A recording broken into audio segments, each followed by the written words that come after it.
Tapi hak lo untuk mengutarakan opini lo akan gue perjuangkan mati-matian. Harusnya toleransi itu agree to disagree. Yes. Harusnya toleransi itu nggak ada batasnya. Apa batas toleransi? Intoleransi batas toleransi. Kalau gini, gua pretty much gue nih orang yang mungkin gue terlalu ya gue open minded lah, paling nggak menurut diri gue sendiri. Gue tidak pernah marah loh kalau ada orang yang merasa ubur-ubur suci, silakan. Ada orang yang menyembah ubur, silakan. Ada orang yang menyembah Kinder Joy, silakan. Itu freedom of expression dia gitu. Selama apa yang dia percayai outputnya baik di masyarakat dan tidak membuat dia menjadi intoleran kepada toleransi yang ada di Indonesia, silakan. Satu-satunya yang tidak gue toleransi cuman intoleransi, menurut gue. Intoleransi itu sendiri. Memang paradoks sih. Iya, Tapi memang ya harus begitu. Ya, tapi kan gini loh, tapi kan sebenarnya yang harus dilakukan itu adalah membuat agama-agama yang ada di Indonesia ini menjadi toleran. Itu dia. Bukan menjadi agnostik. Bukan.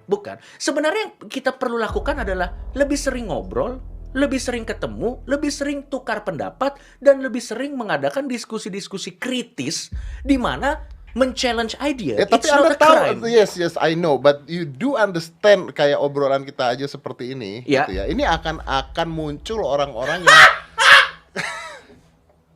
Paham, Ya kan?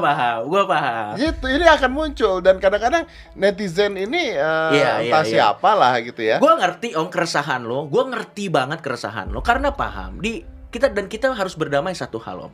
Di Indonesia ini lebih banyak orang yang emang udah nggak bisa dirubah lagi.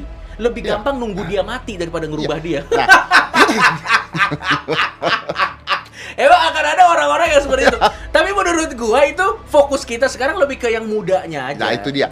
Kan gini, nih tujuan gue berbicara sama lu sebenarnya Bener. sederhana. Bener. Sederhana. Bener. Tujuan gue berbicara sama lu adalah untuk menunjukkan pendengar gue Ya. bahwa Islam itu indah. Betul. Itu tujuan gue. Betul, Oke. betul. Nah, tujuan lu menurut gue, Iya. tujuan lu berbicara sama gue di podcast ini untuk menunjukkan bahwa kebebasan itu mutlak buat orang-orang. Betul, Mungkin itu betul. seperti itu. Iya, salah satunya. Akan tetapi hal ini tidak harus membuat kita berantem. Itu dia poinnya, Om. Itu Itu kan yang indahnya Itu dari dia. Indonesia Itu gitu kan. Itu dia yang harusnya yang sebenarnya sudah dilakukan masyarakat kakek-kakek buyut kita. Betul. Kenapa betul. sekarang Kenapa jadi sekarang jadi seolah-olah masalah langka? gitu. Nah, Itu dia yang gue gak ngerti. Kenapa sekarang seolah-olah itu jadi, kenapa seolah-olah perbedaan tabu? Kenapa seolah-olah perbedaan itu membuat kita lari? Padahal kalau cuman kita mau understanding each other, gue tuh bukan monster. Gini, Om, ada tuduhan yang mengatakan agnostik atau ateis kerjanya akan mengateiskan orang lain, akan mengagnostikan orang lain. Gini, Om, kita sendiri aja masih men-challenge konsep surga dan neraka. Jadi sebenarnya tidak ada keharusan buat kita untuk mengajak orang tuh masuk ke kita gitu. Karena kita tuh sibuk men-challenge terlalu banyak ide gitu sih sebenarnya. Jadi kita tenang aja, kita nggak akan pernah mencoba untuk ya mengagnostik. sebenarnya kalau kita berbicara seperti itu akhirnya bisa saling tuduh. Iya. Bisa saling tuduh karena basisnya agama iya. A juga ingin membuat orang lain masuk ke agama A, agama Iya. B juga seperti itu. Karena kan akhirnya